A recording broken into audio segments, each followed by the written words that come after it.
디지털 배움터 기초 인터넷 안전하게 활용하기. 여러분, 랜섬웨어에 대해 들어보신 적이 있으신가요? 한국인터넷진흥원의 보고서에 따르면 국내 682개 기업 보안 담당자를 대상으로 한 설문에서 조사 대상 기업의 40% 이상이 랜섬웨어 피해 경험이 있다고 합니다. 피해 규모는 상상을 초월할 정도고 향후 급속하게 늘어날 것으로 보이는데요. 특히 랜섬웨어로 인한 피해는 복구가 어렵기 때문에 백업 등 선제적 예방이 매우 중요합니다. 다양한 경로를 통해 발생하는 랜섬웨어 대응을 위해서는 국가 기반 시설부터 중소기업 그리고 개인까지 맞춤형 대응 지원 체계를 구축해야 합니다. 이번 시간에는 안전하고 편리하게 인터넷을 활용하기 위해 인터넷 보안을 위협하는 요소에 대해 이해하고 각종 디지털 사기의 피해에 대한 예방법에 대해 학습해 보겠습니다. 오늘은 악성 코드와 랜섬웨어 그리고 사이버 사기의 유형에 대해 알아보고 그에 대한 예방 수칙과 대처법에 대해서 알아보도록 하겠습니다.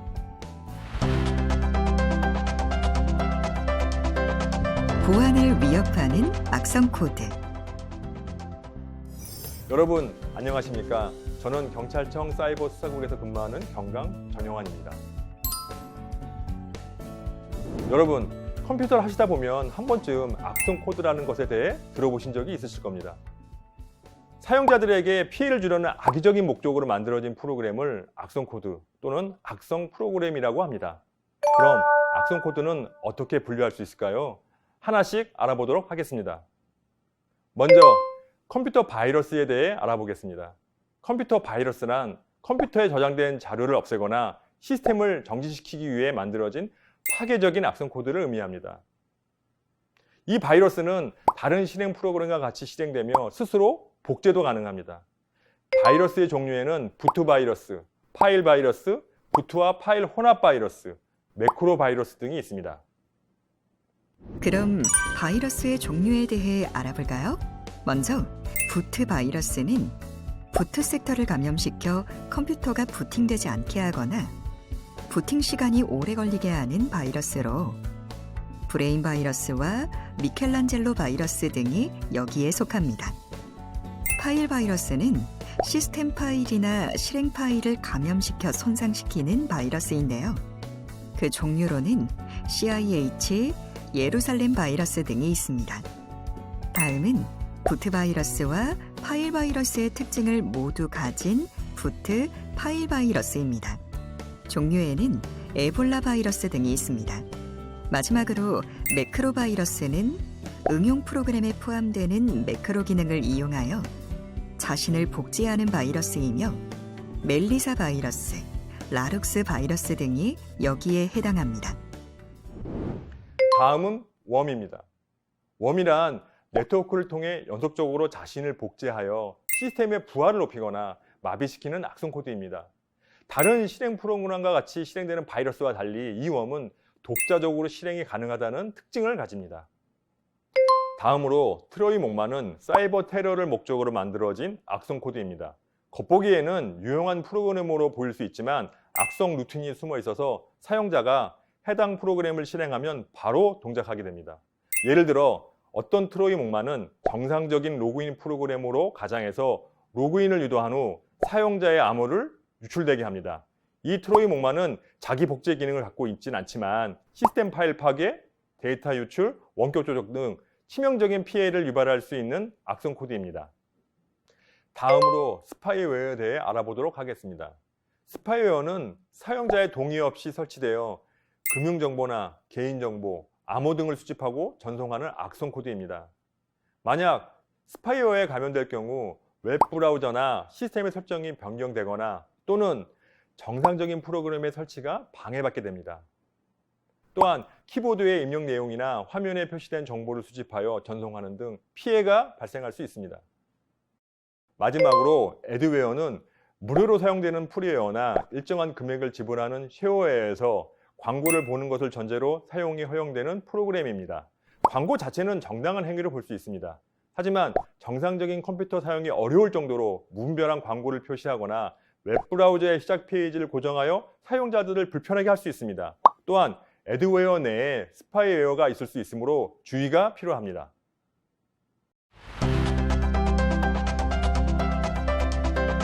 피해가 확산되고 있는 랜섬웨어. 랜섬웨어는 몸값을 뜻하는 랜섬과 소프트웨어의 합성어입니다. 이 프로그램은 PC의 데이터를 암호화해서 사용할 수 없도록 만든 뒤에 금전을 요구하는 악성 프로그램입니다. 일단 암호화가 진행되면 해독키 없이는 절대 데이터 파일에 접근할 수 없는 것이 치명적인 특징입니다.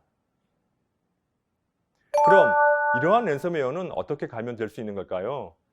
랜섬웨어의 감염 경로로는 신뢰할 수 없는 사이트 방문, 스팸 메일, 파일 공유 사이트 접속 등이 해당됩니다. 먼저 신뢰할 수 없는 사이트의 경우 단순히 그 사이트를 방문하는 것으로도 감염이 될 수 있습니다.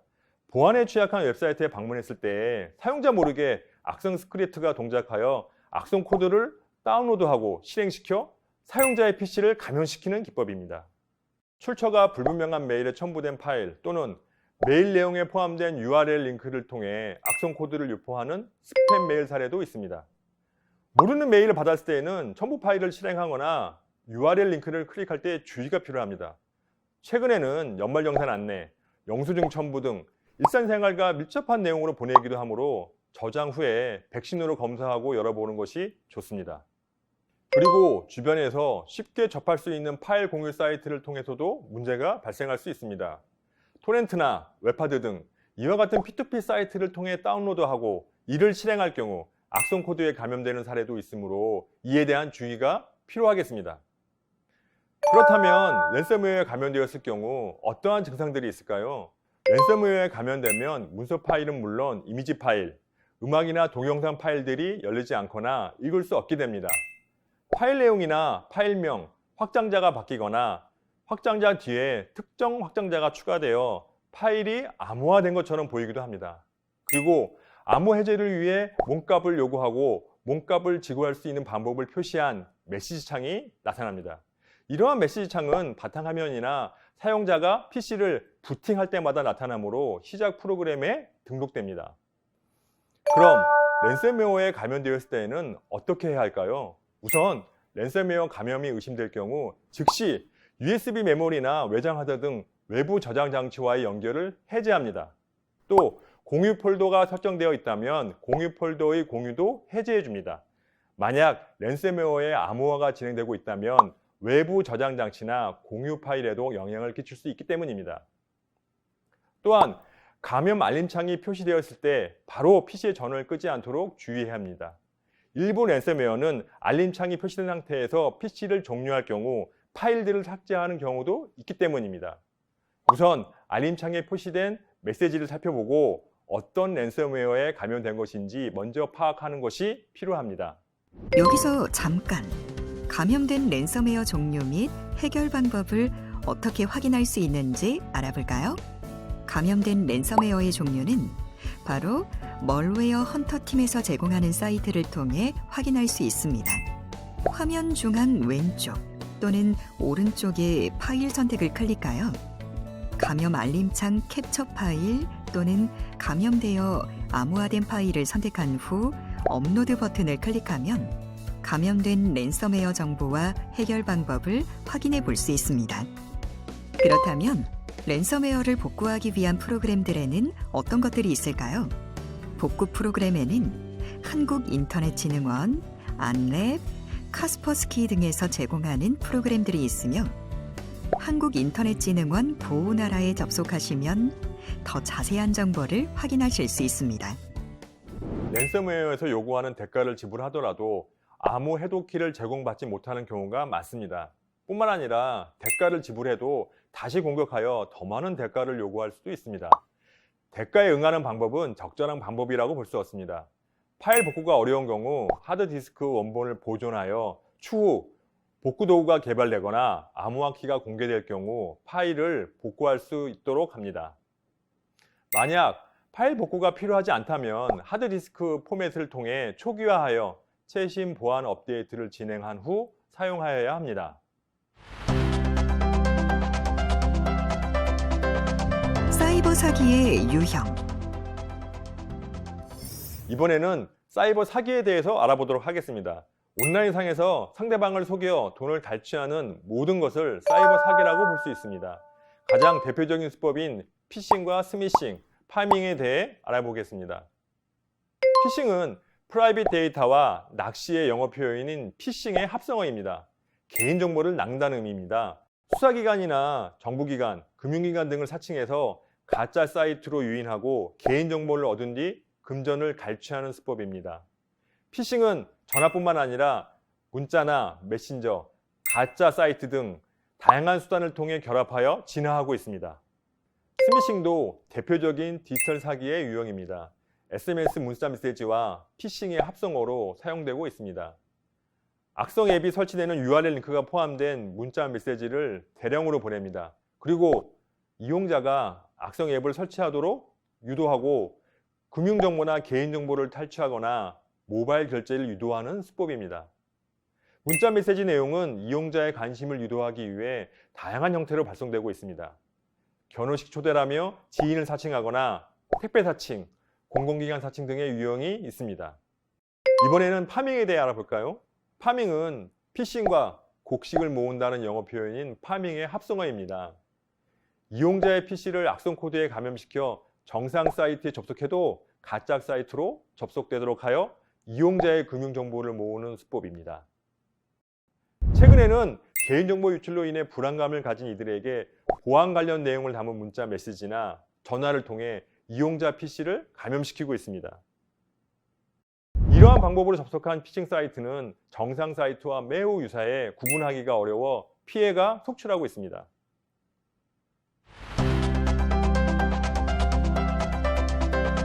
예방수칙 및 대처법.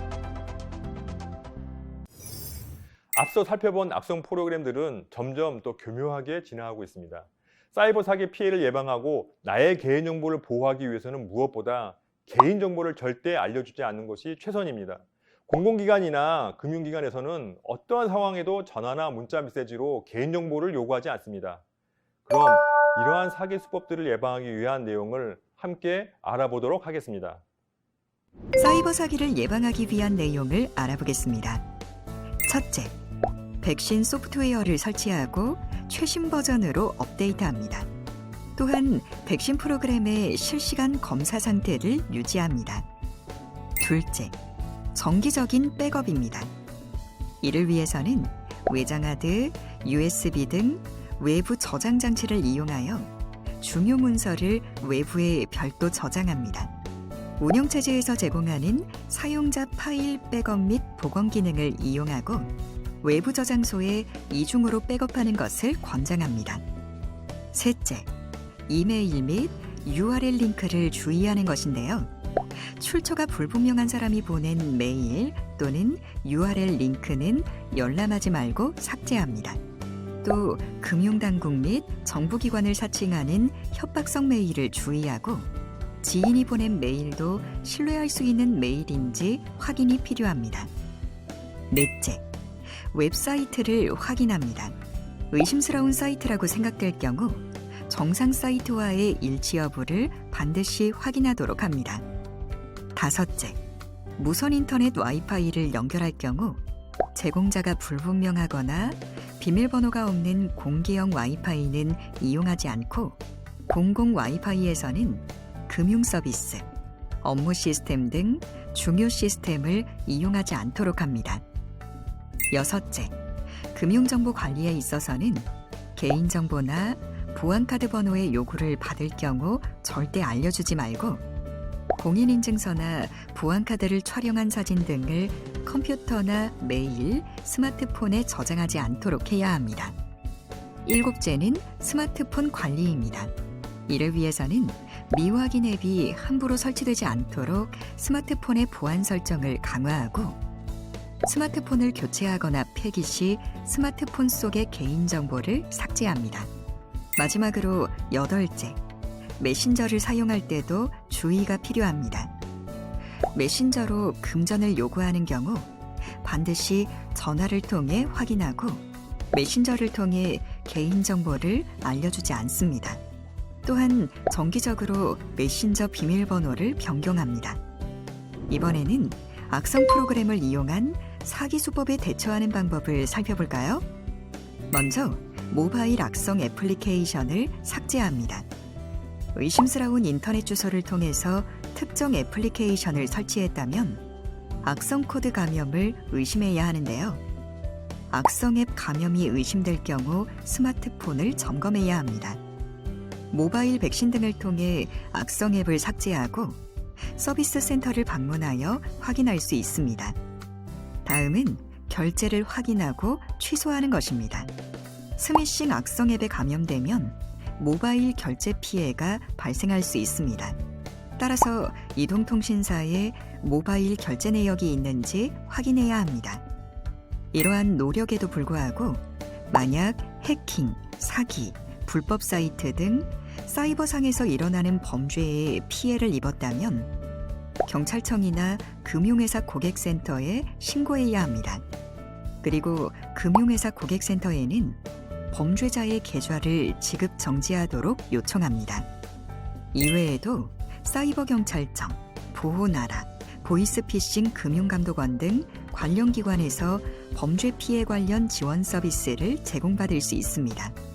몇 가지만 기억하면 큰 피해를 줄일 수 있으니 무엇보다 내 정보는 내가 지킨다라는 생각으로 예방수칙을 꼭 숙지하시길 바랍니다.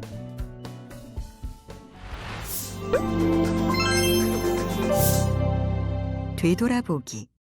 오늘 배운 내용을 간단하게 복습해 볼까요? 보안을 위협하는 악성 코드는 크게 5가지입니다. 먼저 바이러스는 컴퓨터에 저장된 자료를 없애거나 시스템을 정지시키기 위해 만들어졌고, 웜은 네트워크를 통해 연속적으로 자신을 복제하여 시스템의 부하를 높이거나 마비시킵니다. 다음으로 트로이 목마는 시스템 파일 파괴, 데이터 유출, 원격 조정 등의 치명적인 피해를 유발할 수 있는 악성 코드이며, 스파이웨어는 사용자의 동의 없이 설치되어 금융정보나 개인정보, 암호 등을 수집하고 전송하는 악성 코드입니다. 마지막으로 애드웨어는 무료로 사용되는 프리웨어나 일정한 금액을 지불하는 쉐어웨어 등에서 광고를 보는 것을 전제로 사용이 허용되는 프로그램인데요. 내부에 스파이웨어가 있을 수도 있으므로 주의가 필요합니다. 피해가 확산되고 있는 랜섬웨어는 PC의 데이터를 암호화해서 사용할 수 없도록 만든 뒤 금전을 요구하는 악성 프로그램입니다. 일단 암호화가 진행되면 해독키 없이는 절대 데이터 파일에 접근할 수 없다는 치명적인 특징이 있습니다. 랜섬웨어는 주로 신뢰할 수 없는 사이트, 스팸 메일, 파일 공유 사이트 등을 통해 감염되므로 이용 시 주의해야 합니다. 랜섬웨어 감염이 의심되면 다음과 같은 조치가 필요합니다. 즉시 USB 메모리나 외장 하드 등 외부 저장 장치와의 연결을 해제하고, 감염 알림창이 표시되었을 때 바로 PC의 전원을 끄지 않도록 주의해야 합니다. 또한 알림창에 표시된 메시지를 살펴보고 어떤 랜섬웨어에 감염된 것인지 먼저 파악하는 것이 중요합니다. 사이버 사기의 대표적인 유형으로는 3가지가 있습니다. 먼저 피싱은 수사기관이나 정보기관, 금융기관 등을 사칭해서 가짜 사이트로 유인하고 개인정보를 얻은 뒤 금전을 갈취하는 수법입니다. 스미싱은 지인이나 택배, 공공기관을 사칭하여 악성 앱이 설치되는 URL 링크가 포함된 문자 메시지를 대량으로 발송하여 이용자가 악성 앱을 설치하도록 유도하고 금융정보나 개인정보를 탈취하거나 모바일 결제를 유도하는 수법입니다. 파밍은 이용자의 PC를 악성 코드에 감염시켜서 정상 사이트에 접속해도 가짜 사이트로 접속되도록 하여 이용자의 금융정보 등을 모으는 수법입니다. 마지막으로 이러한 사이버 사기를 예방하기 위한 수칙 및 대처법을 정리해 보겠습니다. 먼저 백신 소프트웨어를 설치하고 최신 버전으로 업데이트하며 정기적으로 백업하는 것이 필요합니다. 출처가 불분명한 사람이 보낸 메일이나 URL 링크는 특히 주의해야 하는데 열람하지 말고 삭제하는 것이 좋습니다. 또한 의심스러운 사이트는 정상 사이트와의 일치 여부를 반드시 확인합니다. 와이파이를 연결할 때 제공자가 불분명하거나 비밀번호가 없는 공개형 와이파이는 이용하지 않도록 하고 개인정보나 보안카드 번호 등을 절대 알려주지 않는 등 금융정보를 관리해야 합니다. 스마트폰 역시 보안 설정을 강화하고 교체하거나 폐기할 때에는 스마트폰 속의 개인정보를 삭제합니다. 메신저 사용 시 금전을 요구하는 경우 반드시 전화를 통해 확인하고 개인정보를 알려주지 않습니다. 악성 코드 감염 및 사이버 범죄 피해를 입었다면 다음과 같이 대처합니다. 악성 앱 감염이 의심되면 악성 앱을 삭제하고 서비스 센터를 방문하여 스마트폰을 점검합니다. 스미싱 악성 앱에 감염되면 모바일 결제 피해가 발생할 수 있으므로 이동통신사에 모바일 결제 내역이 있는지 확인합니다. 사이버 범죄 피해를 입은 경우에는 경찰청이나 금융회사 고객센터에 신고하고 범죄자 계좌에 대한 지급 정지를 요청합니다.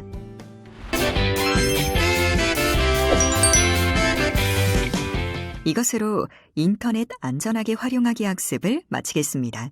감사합니다.